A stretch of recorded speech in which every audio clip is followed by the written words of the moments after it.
안녕하세요. 강도원 변호사입니다. 저희가 이미 유튜브에 토지거래허가 과정에서 필요한 필수 서류들에 대해서 설명드리는 동영상을 업로드를 해놨는데요. 특히 이제 부동산 매매 약정서에 대해서 궁금해 하시는 분들이 많고 또 그 이후에 저희가 매매 약정서 양식을 좀 자체적으로 개정한 것들도 있어서 거기에 대해서 오늘 간략하게 설명을 드리고자 합니다. 지난번 그 동영상에서 설명드렸던 매매 약정서랑 약간 달라졌는데 일단은 전체적으로 한번 설명을 드리겠습니다. 여기 보시면은 제목 자체가 매매 약정서죠. 매매 계약서가 아니라 토지거래 허가를 받기 전에 지금 이제 약정서란 이름으로 매매 약정서를 체결하고 그다음에 토지거래 허가를 받으면 그 다음에 여기 나오지만 매매 계약을 체결하는 게 지금 관행입니다. 또 이렇게 관행이 형성된 이유는 토지거래 허가를 받기 전에 매매 계약을 체결해 버리면 형사처벌이 될 수 있기 때문에 이제 그것을 피하기 위한 방편으로 이러한 관행이 만들어진 건데요. 여기 보시면은 부동산 표시가 제1조에 있고,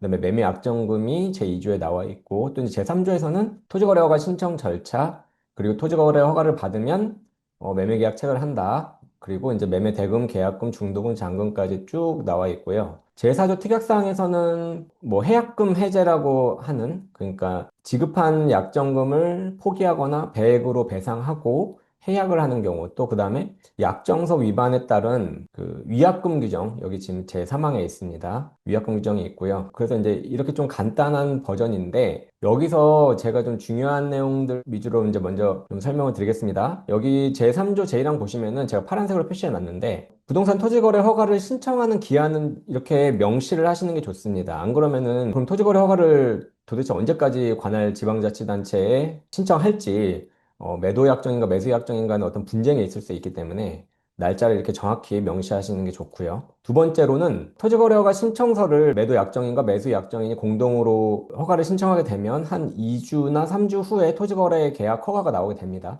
그러면은 이제 그 다음 중요한 절차가 본 매매 계약, 본 약정 내용을 토대로 매매 계약을 체결하기로 한다. 이렇게 하는데 제가 여기 지금 뒷부분에 만약 해가지고 어느 일방의 비협조로 위 기한 내에 매매 계약이 체결되지 않는 경우 본 약정서가 매매 계약서로 간주된다. 이 조항을 좀 새로 넣었는데요. 그 지난번 동영상에는 없던 조항인데 이 조항을 넣은 이유가 뭐냐면요. 이런 사례들이 좀 많이 발생을 하는 것 같아요. 제가 이렇게 상담 문의를 받고 하면은 토지거래 계약 허가가 나왔는데 뭐 매도인분이 됐든 매수인분이 됐든 어떤 좀 사정이 있으셔가지고 이제 본 매매 계약 체결을 진행하지 않게 되는데 물론 이제 정당한 사유가 있으면은 뭐 그거는 매매 계약 체결을 당연히 거부할 수 있을 텐데 뭔가 좀 정당한 사유가 없이 그냥 단순하게 마음이 좀 바뀌셔가지고 본 매매 계약 체결을 거부하시는 경우가 간혹 있는 것 같습니다. 그래서 그러한 경우에 그럴 거면은 차라리 본 약정서를 매매 계약서로 간주하는 조항을 좀 넣는 게 좋을 것 같아요. 그래서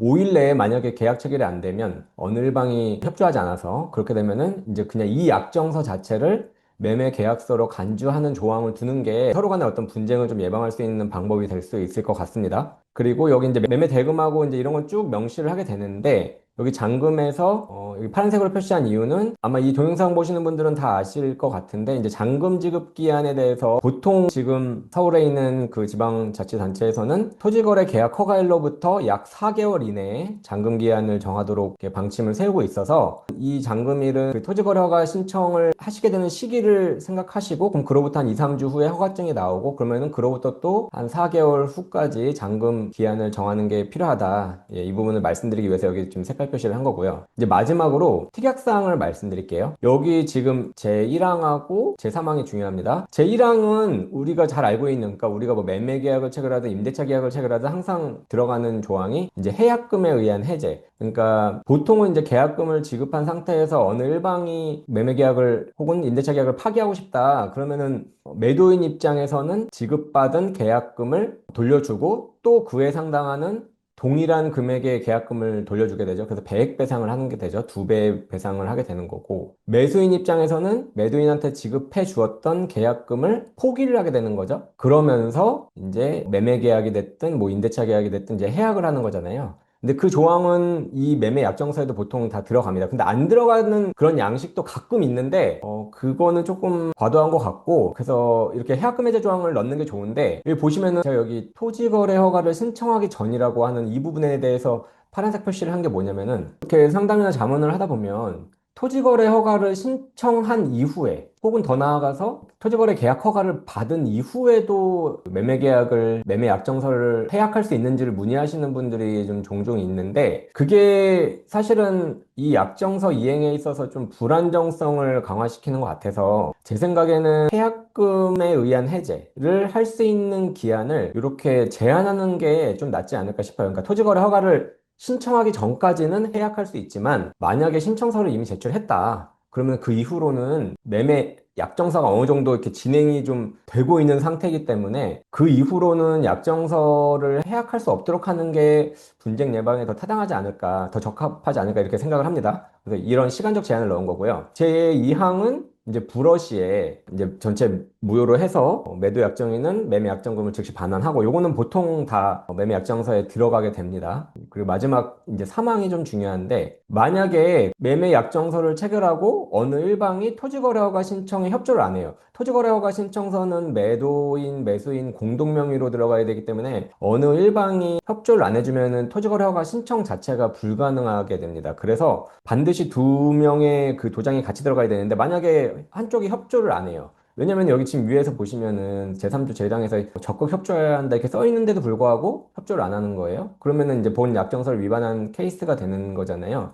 그럼 이 경우에 어떻게 할 거냐? 이때 매매 약정금을 미약금으로 이제 간주하는 거죠. 우리가 위약금 조항이라고 하는데 이 위약금 조항은 제4조 제1항의 해약금 조항하고는 다른 겁니다. 저희 이미 올려둔 그 동영상에서 이 부분을 좀 상세히 설명드렸는데 여기서는 뭐 자세히 설명드리긴 그렇고 어쨌든 해약금 해제 조항하고 위약금 조항은 별개다. 그래서 위약금 조항은 따로 이렇게 두어야 합니다. 그리고 여기 지금 뒷부분에 제가 제3조 제2항에 따라 매매계약서가 체결되거나 본 약정서가 매매계약서로 간주된 경우에는 계약금을 위약금을 한다. 이렇게 써놓은 이유가 뭐냐면 예를 들어서 자 위로 한번 가볼까요? 여기서 매매계약은 토지거래허가를 득한 후 5일 이내에 체결한다. 만약에 5일 이내에 체결이 안 되면 그러면은 요 약정서 자체가 매매계약서로 간주된다고 했잖아요. 그러면은 이제 매매계약서가 체결되거나 혹은 매매계약서로 이제 간주된 시점 이후로는 매매약정금을 위약금으로 하기에는 너무 좀 적고요. 계약금 자체를 위약금을 하는 게 좀 타당할 것 같습니다. 왜냐면 우리도 매매계약 체결하면 예를 들어서 어떤 아파트의 가격이 30억 원이다. 근데 약정금은 뭐 1억이나 2억 원 하는 경우들이 좀 많은 것 같고요. 뭐 그 이상 할 수도 있는데 만약에 1억 원, 2억 원을 했다. 그런데 이제 매매계약을 체결하게 됐어요. 그러면 이제 계약금은 보통 10%니까 3억으로 하잖아요. 그러면은 그렇게 되는 경우에는 이제 위약금을 기존의 매매약정금 1억 또는 2억이 아니라 계약금인 3억 원으로 보는 게 원래 저희 그 매매계약 체결 관행에 더 부합하는 것 같아서 제가 이런 조항을 이렇게 넣게 되었습니다. 근데 경우에 따라서는 매매약정금을 계약금보다 더 많이 하시는 경우도 있어요. 예를 들어서 아까 제가 30억짜리 뭐 아파트 말씀드렸는데 어떤 경우는 뭐 매매약정금을 5억 원으로 하기도 하고 막 10억 원으로 하기도 하고 뭐 그럴 수도 있습니다. 근데 그런 경우에는 뭐 사실 이런 조항은 굳이 의미가 좀 퇴색되는데 하여튼 일반적인 어떤 매매약정금을 뭐 한 3% 정도, 뭐 5% 정도 하는 경우에 있어서는 이 조항이 좀 의미가 있다는 것을 말씀을 드리고요. 여기 뒤에 제가 또 이렇게 써놨습니다. 본 약정서를 위반한 경우하고 가로치고 일방 당사자가 고의적으로 토지거래가 신청 절차에 협조하지 않은 경우, 이 경우에도 위약금을 지급한다. 이 조항을 넣은 이유가 뭐냐면 그 앞에서 제2항에서 토지거래 불허가가 나오면 매매 약정금을 돌려주도록 되어 있잖아요. 그럼 예를 들어서 만약에 그 매도인이 됐든 매수인이 됐든 일부러 협조를 안 하면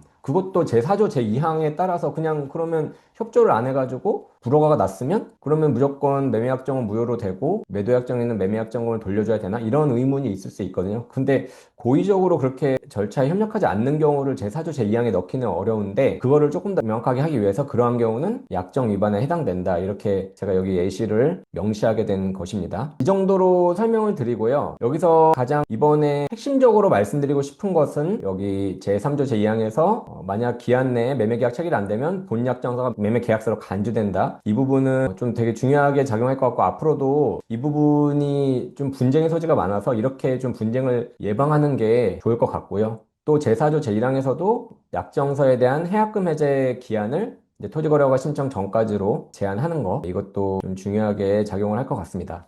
예, 여기까지 설명을 드리고요. 이 부동산 매매 약정서 양식을 설명드리는 것은 사실은 그런 매매 약정이 좀 정상적으로 쌍방 협조하에 이렇게 부드럽게 이행되도록 하기 위한 것입니다. 그래서 혹시 이 매매 약정서가 필요하신 분이 있으면은 따로 저희한테 이메일을 보내주시거나 하면 약정서 양식을 보내드리도록 하겠습니다. 이상 마치겠습니다. 감사합니다.